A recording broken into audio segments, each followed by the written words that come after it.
राधे कृष्णा। जय बोलो सीता रामचंद्र भगवान की जय। श्री राम जय राम जय जय राम। श्री राम जय राम जय जय राम। श्री राम जय राम जय जय राम। श्री राम जय राम जय जय राम। जय बोलो सीता रामचंद्र भगवान की जय। जय बोलो राष्ट्र गुरु समर्थ रामदास स्वामी की जय। समर्थाचिया सेवका वक्रपाहे असा सर्व भूमंडली कोण आहे। जयाची लीला वर्णिती लोकतींही नुपेक्षी सदा ராமதாசாபிமானி। ராமனின் தோள்வழி கூறுவாருக்கே அப்படின்னு சொல்லி ரொம்ப அழகா நம்முடைய தமிழ்ல ஒண்ணு காண கிடைக்கிறது. நாடிய பொருள் கை கூடும் ஞானமும் புகழும் உண்டாம் வீடு இயல்வழி அது ஆக்கும் வேரியம் கமலை நோக்கும் நீடிய அரக்கர் சேனை நீருவட்டு அழிய வாகை சூடிய சிலை ராமன் தோள் வலி கூறுவார்க்கே. ரொம்ப அழகான ஒரு தமிழ் செய்யுள்ளது. அழகா என்னெல்லாம் நம்ம ஆசைப்படுறோமோ காமியார்த்த பலன் சொல்லுவோம் இல்லையா, நாடிய பொருள் கை கூடும். ஆசைப்படுற பொருட்கள்லாம் கிடைக்கும், விரும்பிய பலன்கள் கிடைக்கும். ஞானமும் புகழும் உண்டாம், நல்ல ஞானம் புகழ் இதெல்லாம் உண்டாகும். வீடியல் வழி அது ஆக்கும் வேரியம் கமலை நோக்கும். வீடுன்னு சொல்லும்படியான முக்தி அடையக்கூடிய வழி புலப்பட்டுடும். நல்ல நறுமணம் மிகுந்த தாமரை மலர் போன்றிருக்கக்கூடியதான கமலா அப்படின்னு சொல்லும்படியான தாயாருடைய அருட்பார்வை கிடைக்கும். நீடிய அரக்கர் சேனை நீருபட்டு அழிய வாகை சூடிய சிலை. எண்ணிலடங்காத அரக்கர்கள் நிறைஞ்ச போர்படையெல்லாம் நீருன்னு அப்படி சாம்பல் ஆயிடுறதா. சாம்பலாக போக வச்ச சூடிய சிலை ராமன்.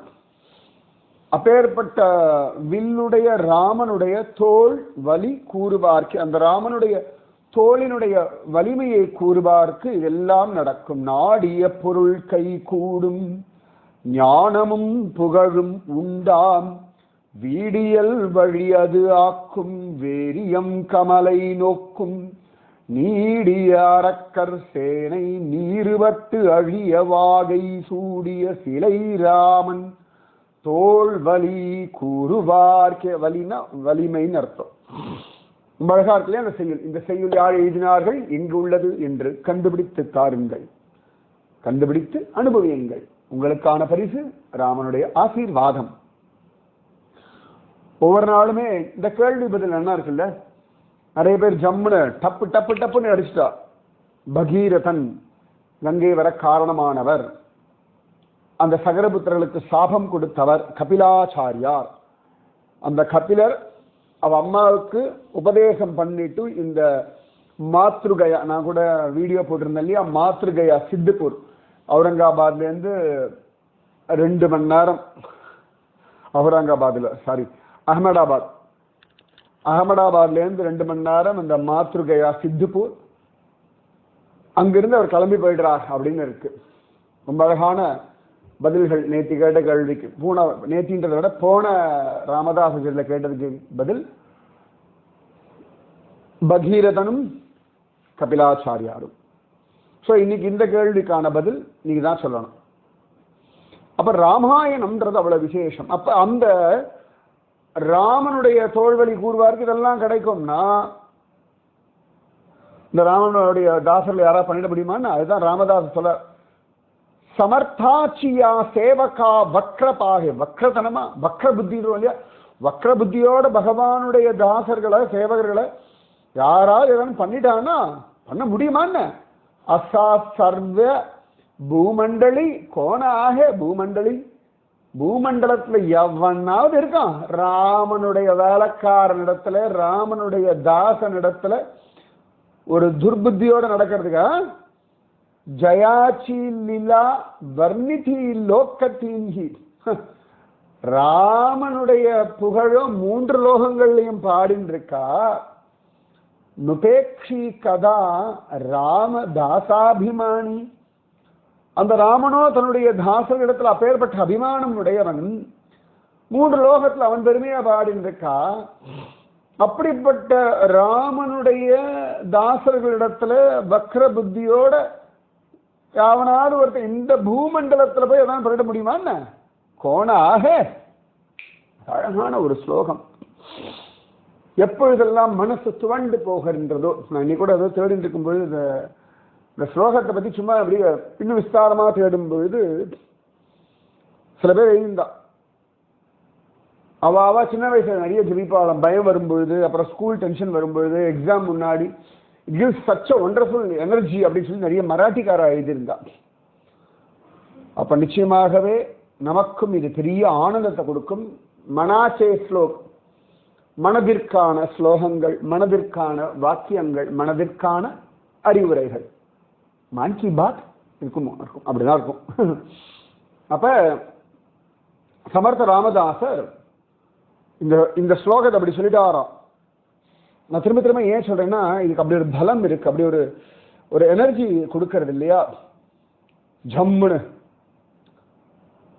சமர்த்தாச்சியா சேவகா வக்ரபாகே அசா சர்வ பூமண்டலி கோண ஆகே. சமர்த்த ராமதாசன் அங்க இடத்துல கரகோஷம் பண்றாளாம் அந்த ஆஞ்சநேயர் கோவில்ல மசூர் ஹனுமான் கோவில்ல. ஹனுமானே அப்படி அவருக்கே இன்னொரு அவர் தான் ருத்ர மாருதி இல்லையா மகாருத்ர மாருதி அப்படின்னு ஒரு ஊங்காசம் பண்ற மாதிரி இருந்தாராம். மாருதி பிரசன்னமாயிட்டார் சமர்த்த ராமதாசுடைய சிஷ்யர்கள் பிரசன்னமாயிட்டா. இவர் இந்த ஸ்லோகத்தை அப்படி உறக்க சொல்லும் பொழுது நிறைய பேர் பார்த்துட்டு இருந்தவாள் உற்சாகமாயிட்டா. இந்துக்கள்லாம் ஒரு புதிய புதிய உற்சாகம் பிறந்தது. அயோத்தியாவில் ராமன் வந்த உடனே ஒரு உற்சாகம் அப்படி எல்லா பக்கமும் கரபரண்டு ஓடிட்டு இருக்குல்ல இவ்வளவு ஆனந்தமா தெருவுக்கு தெரு வீட்டுக்கு வீடு மூளைக்கு மூளை அப்படி ஜம்முன்னு மூளைக்கு மூளை மூளைக்கு மூளை ரெண்டுமே சொல்லணும்.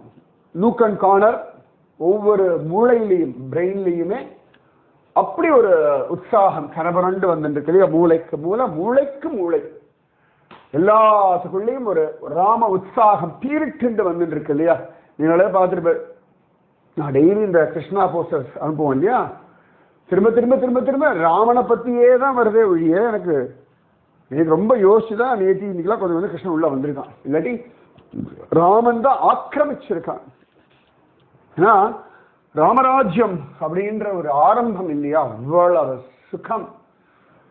அப்ப சமர்த்தராமதாசருடைய இந்த வாக்கு இந்த ஒரு ஆசீர்வாதம் இந்த ஒரு முழக்கம் போர் முழக்கம் மாதிரி இந்த ஒரு முழக்கம் வந்து அவ்வளவு ஆனந்தத்தை கொடுத்துடுத்து எல்லாருக்கும். அப்ப ஜனங்கள் எல்லாம் மசூர் ரொம்ப சந்தோஷப்பட முசல்ராமுக்கு வந்து என்ன சொல்றதுன்னே தெரியல. அப்படி ஒரு தண்டால வச்சுட்டு அப்படி ஒரு வெல் பில்ட் பாடி ஆனா குழந்தை மாதிரி முருகிறா தண்டால் எடுத்துண்டு குண்டால் எடுத்துண்டு இப்படி அலைஞ்சிட்டு இருந்த ஒருத்தர் தன்னுடைய குரு காருண்யத்துல அப்படியே நெய்யா உருகிட்டார் பனியா உருகிறார் மெழுகா உருகிறார் எப்படி வேணா சொல்லனா அந்த குருவினுடைய காருண்யத்தை நிஜமாவே உணரும் பொழுது ஒரு நிகழ்ச்சி வரும் பாருங்க. அதுதான் நிகழ்ச்சி. என்னுடைய அனுபவத்தை நான் சொல்றேன். அது தரக்கூடிய பலம் அது தரக்கூடிய ஆனந்தம் அது தரக்கூடிய உற்சாகம் மனசு லேசா ஆயிடும். உலகத்துல குருவுக்கு முன் எதுவுமே பெருசு இல்லை. நிஜமாவே நான் அனுபவத்துல சொல்றேன் இது. அந்த அந்த மொமெண்ட் இருக்கு பாருங்க, beyond the words, beyond the limits, அவ்வளவுதான். பியாண்ட் இமேஜினேஷன், எப்படி வேணா சொல்லுங்க, beyond imagination. Okay. So Samarth ராமதாசர் அப்படி சொல்லி ஆச்சு. மசூர்ல இருக்கார், எல்லாருக்கும் ஒரே குஷி. அப்ப பார்த்தா சமர்த்த ராமதாசர் இந்த முகல்ஸ் எல்லாம் கொஞ்சம் பயப்பட ஆரம்பிச்சாச்சு. இந்துக்களுக்கெல்லாம் உற்சாகம் வந்துடுத்து. முக்கியமா சமர்த்த ராமதாசர் ட்ரெயின் பண்ணக்கூடிய அந்த யங்ஸ்டர்ஸ், இந்த கோவிலுக்கு வந்துட்டு போயிட்டு இருக்கவாளுக்கெல்லாம் ஒரு புதிய உற்சாகம் வந்து கொடுத்து, ரைட், நாம எதற்காக இந்த நாமம் ஜபிக்கிறோமோ, எதற்காக ஆஞ்சநேயர் கோயில வந்து பூஜை பண்றோமோ, எதற்காக உடம்பெல்லாம் பலமா வச்சிருக்கோமோ, அதற்கான பலன் கிடைக்க ஆரம்பிச்சிருத்து அப்படின்னு தெரிஞ்சிருக்கவாளுக்கு. நிஜமாவே உடம்பெல்லாம் ஜம்முன்னு வச்சுட்டு இருக்காங்க. 4 பேர் அடிக்கணும், கோவம் வருது, ஆனா அடிக்க முடியல. இப்ப சமர்த்த ராமதாசரே வந்து கிரீன் சிக்னல் கொடுத்தீங்க, அட்ரா அடுத்து வெளுத்து வாங்குடான்னு சொல்ல மொத்துன்னு மொத்திருக்கானுங்க பசங்க. அப்பாடா, உடம்ப வளர்த்ததுக்கு பிரயோஜனம் கிடைச்சி எடுத்துன்னு ஆயிடுச்சு யங்ஸ்டர்ஸ்க்கு. அதே சந்தர்ப்பத்துல இவனுங்களை அட்டகாசத்தை தடுத்து நிறுத்த முடியல. இப்ப தடுத்து நிறுத்துறதுக்கான ஒரு ஆப்பர்ச்சுனிட்டி, அதுல ஒரு உற்சாகம் வந்துடுத்து. ஸோ இந்துக்களுக்கு எல்லாம் ஒரு திமிரு வந்துடுத்து. வரணும், திமிரு வந்தே ஆகணும், ரௌத்ரம் பழகியே ஆகணும். கவலைகள் என்னை கவலைகள் தின்னத்தகாதென்று நின்னை சரணடைந்தேன். சும்மா சும்மா கவலை, அவ செத்து போயிட்டா, இவா செத்து போயிட்டா, எனக்கு வந்து பணம் போயிடுத்து, அப்புறமா இதெல்லாம் வந்து சொல்லப்படாது. என்ன சரி, செத்து போயிட்டா என்ன பண்ண முடியும், போயாச்சுல்ல, இருக்கிறவாளுக்காக வாழுங்கோ. சரி, யாரோ வந்தா, யாரோ செத்து போயிட்டா, யாரா வேணா இருக்கட்டும், நீங்க உயிரோடு இருக்கா இல்லையா, நீங்க என்ன செத்து போறல்ல, அப்ப வாழ்ந்துதானே ஆகணும். அப்ப சோகத்தை கடக்கவும் தெரியணும், ஆதங்கத்தை அழிக்கவும் தெரியணும், பயத்தை கொல்லவும் தெரியணும், குழப்பத்தை ஜெயிக்கவும் தெரியணும். வாழ்க்கை ஒரு பெரிய ப்ராசஸ். நீங்க பண்ணிட்டே இருக்கணும், முயற்சி பண்ணிட்டே இருக்கணும், தபஸ் பண்ணிட்டே இருக்கணும். யாராவது ஒருத்தர் திருத்தணும்னா அதற்கான வேலைகள் பண்ணிக்கொண்டே இருக்கணும். சமர்த்த ராமதாசர் எவ்வளவு வேலை பண்றாரு, உங்களுக்கு என்ன கஷ்டம்? இவா சரியில்லை, அவா சரியில்லை, இது சரியில்லை. சரியில்லைன்னு சொல்றதுக்கு 1000 பேர். இப்ப சரி பண்றதுக்கு நாம வேணும், சரி பண்ணுவோம். சரி அம்மா போயிட்டா, சரி அப்பா போயிட்டா, சரி அண்ணன் போயிட்டான், சரி கணவன் போயிட்டான், சரி மனைவி போயிட்டா, சரி பந்து போயிட்டா, சரி பிள்ளை போயிட்டாச்சு, சரி மகள் போயிட்டா, என்ன பண்ண முடியும்? போனவாளுக்காக உலகம் இல்லை, வாழ்பவர்களுக்காக உலகம். புரிஞ்சதா? போனவாளுக்காக உலகம், அவ உலகத்தை விட்டு சென்றார்கள். ரைட்டா? அப்ப நம்ம என்ன பண்ணோம்? உலகத்துல நாம இருக்கிற வரைக்கும் வாழ்ந்துதான் ஆகணும். உலகத்தை விட்டு சென்றவர்களை பற்றி விஷயம் இல்லை, உலகத்தில் வாழ்பவர்களை பற்றிய விஷயம். ஸோ சமர்த்த ராமதாசர் உலகத்துல வாழக்கூடிய ஜனங்கள், அந்த மசூர்ல இருக்கக்கூடிய ஜனங்களுக்கு இன்னும் உற்சாகம் கொடுக்கணும்னு தீர்மானம் பண்ணிட்டார். முக்கியமா இந்த முகல்ஸை பயமுறுத்தணும்னு தீர்மானம் பண்ணிட்டார். பார்த்தா ரொம்ப யோசனை, என்ன பண்ணலாம்? சரி, ஒரு ராம ஜன்ம உற்சவம் கொண்டாடிடலாம். அப்பதான் ஸ்ரீராம நவமி வேற வருது. ஸ்ரீராம ஜய ராம ஜய ஜய ராம, ஸ்ரீராம ஜய ராம ஜய ஜய ராம. அது வரைக்கும் பெரிய ராமநவமி உற்சவம்லாம் அவர் கொண்டாடினது கிடையாது ராமதாசர். அவர் தபஸ் பண்ணுவார், விரதம் இருப்பார், நாமஜம் பண்ணுவார். பகவான் அழகா நீதானே நீ பிறந்தேன்னு சொல்லுவார், ஹாப்பி பர்த்டேன்னு சொல்லுவார்.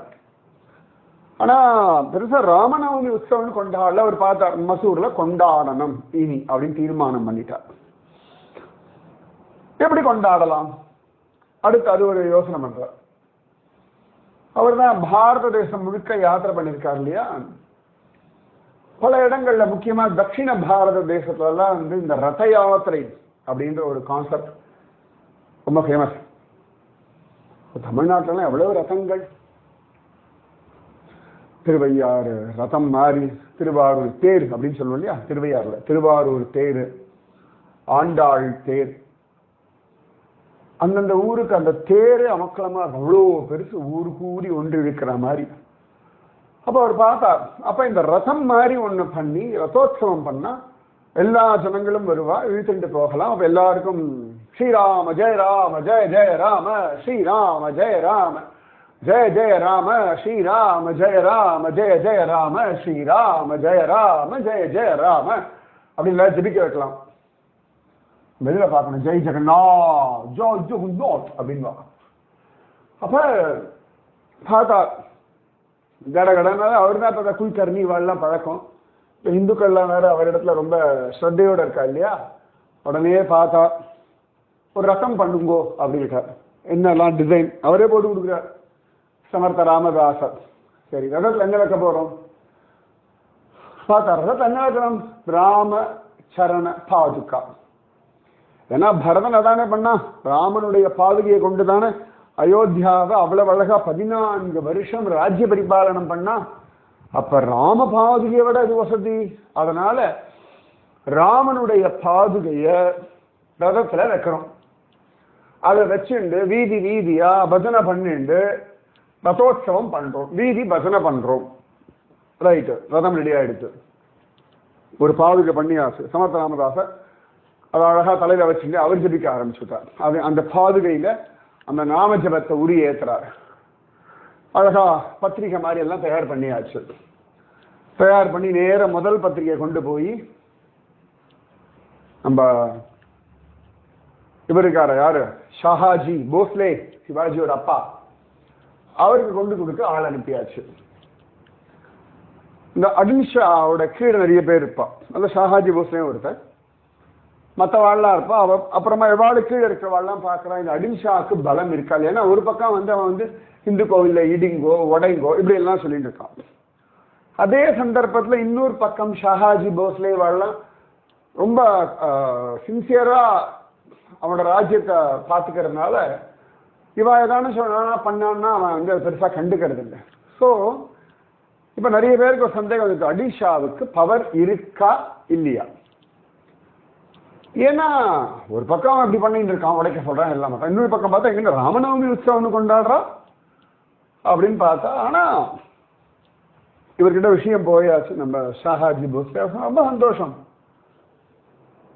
கட்டாயம் இந்த உற்சவத்துக்கு நான் என்னெல்லாம் பண்ணணுமோ பண்றேன், நான் பர்சனலா வரேன் அப்படின்னு அவர் ஒரு மெசேஜும் அனுப்பி விட்டுட்டார் ராமதாசருக்கு. இப்படி ஊரே தயாராகிடுத்து. ஸ்ரீராம ஜன்ம ராம ஜனன உற்சவம். ராம ஜனன உற்சவம் வந்து 2 விதமா கொண்டாடுவா. தமிழ்நாட்டிலேயே நான் பார்த்துருக்கேன். பல ஊர்களில் கர்ப்போத்சவம்னு ஒன்று கொண்டாடுவா, சில இடங்கள்ல ஜனனோத்சவம்னு ஒன்று கொண்டாடுவா. சில இடங்கள்ல ராமாயணங்களை சொல்லுவா இல்லையா. அப்பெல்லாம் பார்த்தா ஸ்ரீராம நவமிக்கு முன்னாடி நாளும் ஸ்ரீராம நவமி அன்னைக்கோ பூர்த்தி ஆகிற மாதிரி வைப்பா. அதுக்கு பேர் கர்ப்போத்சவம். பகவான் கர்ப்பத்துல இருக்கும் பொழுது பண்ணக்கூடிய உற்சவம். அதுக்கு அடுத்தது ஸ்ரீராம நவமியிலிருந்து ஆரம்பிச்சு 9 நாள் உற்சவம் பண்ணுவார்கள். அது பேர் ஜனனோத்சவம்னு பேரு. ஸோ இப்ப சமர்த்த ராமதாசர் ஜனனோத்சவம்னு தான் பண்றார், ஸ்ரீராம ஜன்ம உற்சவம். ஸோ ஸ்ரீராம நவமி தொடக்கமா பண்ணியிருப்பாரா இருக்கணும். தேடி பார்த்தா கிடைக்குமா இருக்கும் இந்த விஷயம்.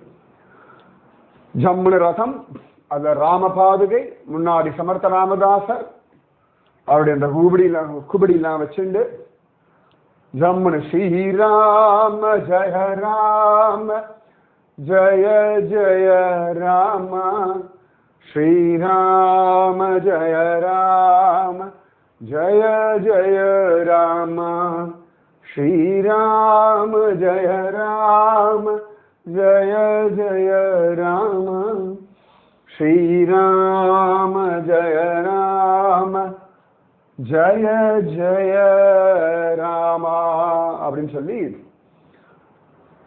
ஜபிச்சுண்டு பஜனை.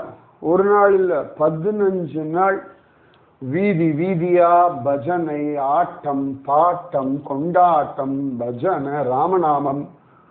அப்படியே மசூரே அப்படியே அசந்து போய் நிற்கிறது. சாதாரணமா பயமுறுத்தி படாத பாடுபடுத்தக்கூடிய அந்த முகல் வாழலாம் மதம் மாறின முஸ்லீம்ஸ் எல்லாம் ஒன்றும் பண்ண முடியல.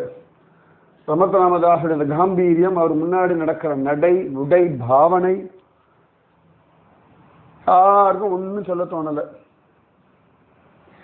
எல்லாரும் பார்த்தா என்ன ஆயின்றிருக்கீங்க, அடில்ஷாவுக்கு பலம் இருக்கா இல்லையா இப்படி சர்ச்சை ஆயிடுச்சு ஒழிய ராமதாசரை ஒன்றும் கண்ட்ரோல் பண்ணவே முடியல. சமர்த்த ராமதாசர் பார்த்தார், இந்த மசூர்ல இவ்வளவு பெரிய ஒரு தாக்கம் வந்துடுத்து அப்படின்னு அவர் பார்த்தார். சரி, இனி கிராமம் கிராமமா போய் பண்ணிட்டு இருக்கா. பட் இன்னும் இன்னும் அடுத்த level of the macro management சொல்லுவா. ரொம்ப அழகு. ஒவ்வொரு மகாத்மாக்களும் அவருடைய மெத்தட் ஆஃப் அப்ரோச் இருக்கு பாருங்க, அது காலத்துக்கு தகுந்த மாதிரி அழகாக மாற்றி எடுத்துன்னு போயிட்டே இருக்கா. அப்போ சமர்த்த ராமதாசர் பார்த்தாங்கப்ப இந்த மாதிரி எங்கெல்லாம் இந்த முகலாயர்களுடைய ஆக்கிரமிப்புல ஜனங்கள் எங்கெல்லாம் அப்படி ரொம்ப பலகீனமா இருக்காளோ அங்கெல்லாம் போகிறது, அங்கெல்லாம் இன்னும் இந்த மாதிரி உற்சவங்கள் கொண்டாடுறது, அழகா நாமஜபம் பண்றது, இப்படி பல விஷயங்களை பண்ணி அந்தந்த ஜனங்களுக்கு பலம் கொடுக்கறது. அப்ப அதை சுற்றி பக்கத்தில் இருக்கிற கிராமங்கள், அப்புறம் அதை சுற்றி பக்கத்தில் இருக்கிற கிராமங்கள், இப்ப சிட்டி வரைக்கும் போய் இது ஒரு பெரிய தாக்கத்தை உண்டு பண்ணும் அப்படின்னு தீர்மானிச்சார். என்னெல்லாம் யோசிக்கிறார் பாருங்க இல்லையா. அப்பா, இந்த மகாத்மாக்களுக்கெல்லாம் நம்ம அவ்வளோ கடன் பட்டிருக்கோம், ரைட்? நிச்சயமா கடன் பட்டிருக்கோம். ஸோ சமர்த்த ராமதாசர் தீர்மானம் பண்றார். ஸோ அவர் எங்கேயா கிளம்புறதுக்கு முன்னாடி ஜனங்களுக்கு முக்கியமாக தன்னுடைய சிஷ்யாளுக்கெல்லாம் நிறைய இன்ஸ்ட்ரக்ஷன்ஸ் எல்லாம் கொடுப்பார். அது எப்படியெல்லாம் இன்ஸ்ட்ரக்ஷன் கொடுத்துருப்பார் அதை பற்றியே இருக்கான். பார்க்கலாமா அடுத்ததுல? ராதே கிருஷ்ணா. அழகான பதில் சொன்ன அனைவருக்கும் பரிபூர்ண ஆசீர்வாதங்கள். ராதே கிருஷ்ணா. ஸ்ரீராம ஜய ராம ஜய ஜய ராம, ஸ்ரீராம ஜய ராம ஜய ஜய ராம. நிறைய பேர் கேட்டுருந்தா, என்ன இன்னைக்கு மத்தியானமே ராமதாசர் வந்துட்டா, ஊருக்கு எங்கேயாவது போறா?